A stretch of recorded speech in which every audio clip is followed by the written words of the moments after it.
Gungans, as many people would agree, have developed quite a bad reputation since they were first introduced into the Star Wars universe. Through Jar Jar Binks' extremely annoying dialogue throughout the movies and shows, as well as his general incompetence, the Gungans were ultimately seen as a joke of a race by many within the Star Wars community. With that said, in today's video, we're going to put all the stigma aside and discuss what happened to this mysterious amphibious race following the end of the Clone Wars and rise of the Empire.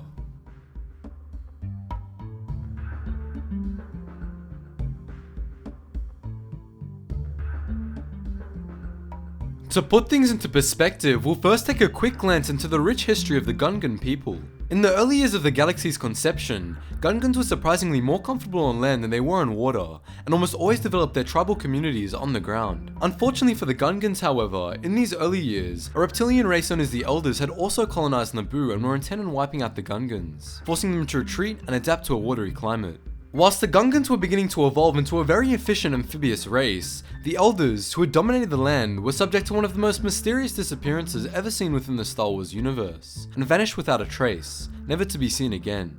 As a result of this, the Gungans were always very cautious and aloof when it came to outsiders, which is why when the first human refugees arrived on the planet in at around 3900 BBY, relationships between the two races didn't exactly prosper. Although the Gungans weren't a violent people and there were little to no conflicts fought between the two races, there was still a large degree of animosity felt by both sides. This animosity, however, slowly faded away as the centuries passed, and the humans and Gungans of Naboo eventually came to live with one another in a prosperous society that consequently proved to be vital throughout the devastating campaigns against Naboo throughout the Clone Wars.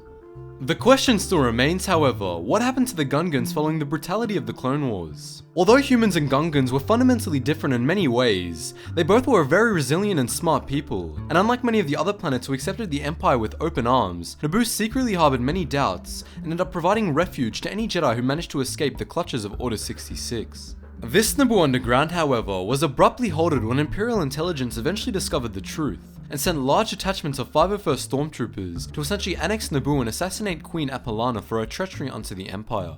This period of time came to be known as the Fall of Naboo, and many of the Gungans and humans who fought against the oppression of the Empire ultimately perished or were forced to submit to the regime. During the rise of the Empire, the Emperor's home planet of Naboo rapidly established itself as a major irritant. After a number of Naboo's ambassadors were sent home in various states of dismemberment, her newly elected queen broke off diplomatic ties and began exploring military options. Clearly, it was time for a regime change. A change that would be effected by the 501st, now under the direct command of Darth Vader.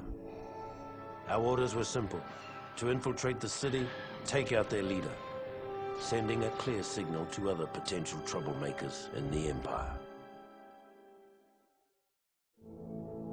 With the Queen eliminated, Naboo quickly fell in line. It was the first time the 501st was called upon to adjust a planet's government. But it wouldn't be the last. Within months, the 501st gained a well-deserved reputation as Vader's fist. Following this insurrection, the Empire put in place a puppet queen who would do essentially everything she was told, leading Naboo to be subjugated by Imperial forces for the majority of the war. The humans of the planet, although affected to an extent by the Imperials, were treated relatively fairly by the Empire. The Gungans, on the other hand, knowing the Imperial anti-alien sentiments, scattered and went into semi-seclusion for much of the Galactic Civil War, with some Gungans forming groups in order to conduct guerrilla warfare against the Stormtroopers. With that said, after the news of Palpatine's death had traveled the galaxy, the humans and Gungans once again united under one common cause and attacked the Imperial garrison on the planet. Although the battle was going extremely poorly at first, using their prior experiences, the two Naboo armies managed to regroup and counterattack, eventually leading to the people winning back their planet, which further strengthened the bond between the Gungans and native humans of Naboo. The peoples of Naboo subsequently lived on in prosperity and peace throughout the days of the New Republic. As a result of their experiences, both Gungan and native human armies had formidable and battle-hardened soldiers that knew how to work together in order to achieve victory, therefore leading Naboo to be one of the safest and most desirable planets to live in the entire galaxy. So what are your thoughts on the matter? Do the Gungans deserve your respect, or are you still not a big fan of them? Let me know below. As always, thanks for watching, and don't forget to join the wider intergalactic community on our website, Discord, and Instagram. I'll see you all next time.